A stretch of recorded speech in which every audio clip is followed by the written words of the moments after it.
Right, Dr. Wilf, I'd like to start with you. This all seemed very cordial and well rehearsed. Where is that big announcement that everyone was expecting? And can we expect Trump to take any deep steps towards peace on the road to restarting peace negotiations? Not yet, and I don't know regarding that there was an expectation of any major breakthrough or announcements at this visit. I think even just having the tone of let's discuss peace, peace is possible, using the word again, having the Israeli Prime Minister say things like for the first time in his lifetime, he sees potential for change, chance for hope. Even that in itself, the American president could also already see as an achievement. This has not been the tone in recent years. It's been much more acrimonious. So even to have that, that's something. But at one point, if any progress is to be made, generalities will have to be put aside for details. There was a view over the decades that to make peace in this region, one has to engage in constructive ambiguity. You know, let's fudge the issues, let's not use specific language. We've learned that this constructive ambiguity has been very destructive because everyone understood what they wanted and it was opposed. So now I think we need an era of constructive specificity. We need to be very, very clear on the details.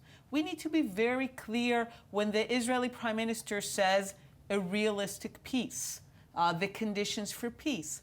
What does it mean?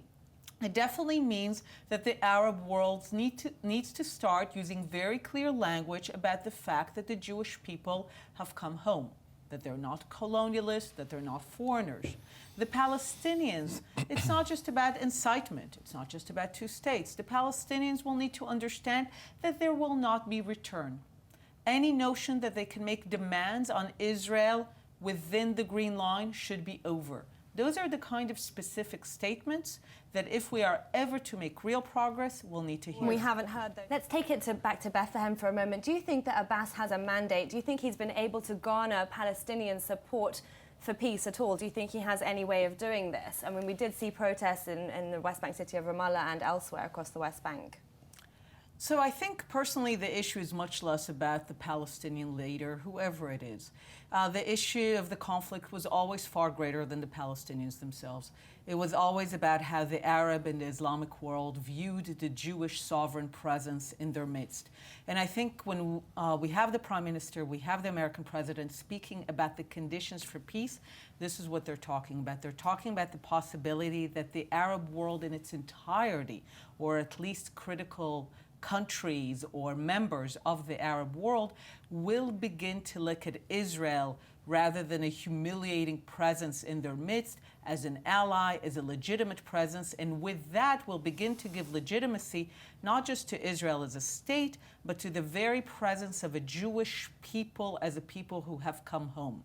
If the Arab world begins to create those conditions in that environment, the Palestinians will have no choice but to ultimately compromise. If they realize that there is no one to support them in their maximalist visions, in the idea that they can return to the state of Israel, that one day Palestine from the river to the sea will be free. If they begin to understand that they are isolated in their maximalist claims, that those are no longer supported by the Arab world, then indeed we have the conditions for peace, and they will find that Israel, as it always has been, is willing to divide this land between a Jewish state and an Arab state if this truly means that the conflict is over once and for all, and the Arab world accepts us as their legitimate equals.